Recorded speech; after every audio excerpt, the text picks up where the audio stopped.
បាទអរុនសួស្តីបងប្អូននេះដាក់ចំណីមន់ទៀតហើយនេះឈុតកូនមន់8ក្បាលហ្នឹងមានឈ្មោះ6មេ2ហើយដាក់ឲ្យវាចុះដីអូគេសប្បាយគេដល់អានេះមន់ព្រៃទុកធ្វើបាហើយឈ្មោះវាអានេះភ្លើងអានេះអារ៉ៃបាមន់រិស័យបាទចាំត្រង់ថ្ងៃនេះមេក្រាបទៅចុះមកដែរឃើញថ្ងៃមេនេះក្រាបកូនជិតញោះហើយក្រាបកូន6អូមើលទីគៀងមិនឃើញសង្សារចាស់ទេនេះបាធំចៅជីឡុង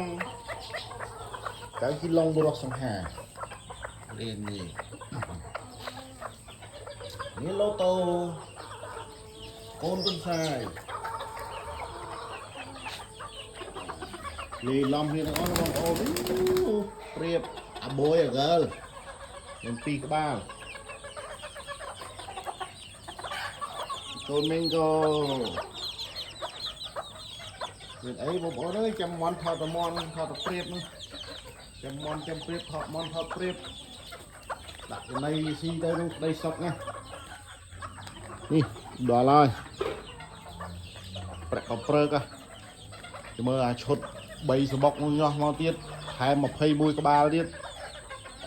ពួកខ្ញុំបនិតមើលពងហើយញោះតឹង21អាពងណាអត់ញោះដកចាញ់អស់ហើយនេះដល់ហើយចាំមើលមក50-60ក្បាលពេញហ្នឹងហើយស៊ីចំណីតិចណាបងប្អូនមន់វាស័យនេះចិញ្ចឹមលម្អស្អាតណាបាទអរគុណជួយ Subscribe ខ្ញុំមួយផងបងប្អូន